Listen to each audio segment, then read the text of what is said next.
Hamburg کے railway station پر ان رضاکاروں کا کام صبح سویرے سے شروع ہو گیا ہے۔ وہ ہر آنے والی ٹرین کے پلیٹ فارم پر پناہ گزینوں کا خیر مقدم کرتے ہیں اور انہیں اسٹیشن پر قائم عارضی کیمپ پر لے آتے ہیں۔ سباسٹین ایک نوجوان کارکن ہیں جنہوں نے اپنے دن کی مصروفیت کا احوال ہمیں بتایا۔ عام طور پر ہم لوگوں کا ٹرین اسٹیشن پر خیر مقدم کرتے ہیں اور پھر انہیں اسٹیشن سے خیموں میں لے کر جاتے ہیں جہاں ہمارے پاس مترجم ہوتے ہیں۔ وہ ان سے بات کرتے ہیں اور ان سے پوچھتے ہیں کہ وہ کیا کرنا چاہتے ہیں۔ ان میں سے بہت سے لوگ شمال کی طرف اپنا سفر جاری رکھنا چاہتے ہیں اور ڈنمارک، فن لینڈ، ناروے اور سویڈن جیسے ممالک کا رخ کرتے ہیں۔ جو لوگ ہیمبرگ میں رہنا چاہتے ہیں ہم انہیں وہاں کا راستہ دکھاتے ہیں۔ تازہ ترین اعداد و شمار کے مطابق جرمنی میں حالیہ ہفتوں کے دوران 1,09,000 لوگوں نے پناہ کی درخواست دی ہے۔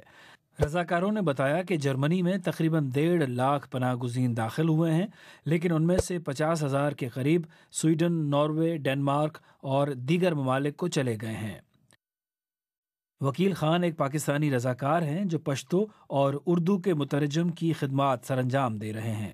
یہاں پہ ہم لوگوں کی ہیلپ کرتے ہیں، جیسے یہاں پاکستان سے لوگ آتے ہیں یا افغانستان سے آتے ہیں یا ایرانی لوگ آتے ہیں، انڈین لوگ آتے ہیں، عربی لوگ آتے ہیں۔ ویسے تو عربی لوگ یہاں پہ بہت زیادہ اس کا ترجمہ کر لیتے ہیں۔ ہم لوگ یہاں پہ اس لیے کھڑے ہوئے کہ جو ہمارے پاکستان کے لوگ آتے ہیں یا افغانستان کے لوگ آتے ہیں ہم لوگ ان لوگوں کا ترجمہ کرتے ہیں یہاں پہ، یا ان لوگوں نے ٹکٹ وغیرہ لیا ہوا ہے، ان لوگوں نے کچھ کھایا نہیں ہے، تھک گئے ہیں، تو ہم لوگوں کے لیے پھر ہم لوگ یہاں پہ ہیلپ کرتے ہیں، کھانا کھلا لیتے ہیں، جیکٹ وغیرہ دیتے ہیں۔ جرمنی میں صورتحال کے تناظر میں کچھ اور یورپی ممالک سے بھی رضاکار یہاں پہنچ رہے ہیں۔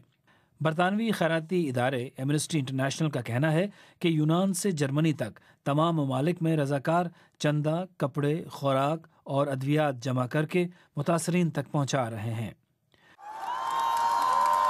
مہینوں تک کئی ممالک سے انتہائی نامساعد حالات میں گزر کر یورپ پہنچنے والے پناہ گزینوں اور تارکین وطن کے لیے یہ رضاکار ایک چھوٹی سی خوشی اور امید کا سبب ہیں۔ میرے پیچھے قائم اس کیمپ پر موجود رضاکاروں کا کہنا ہے کہ وہ دن رات دن کے 24 گھنٹے یہاں پر آنے والے تارکین وطن اور پناہ گزینوں کی مدد کے لیے موجود رہتے ہیں۔ ان کا کہنا ہے کہ جب انہوں نے یہ امدادی کام شروع کیا تو صرف چند لوگ تھے، لیکن بعد میں شہر کے اور پورے ملک میں سینکڑوں لوگوں نے ان کے اس کام میں مدد کرنا شروع کر دی۔ Javed Soomro, BBC news, Hamburg, Germany.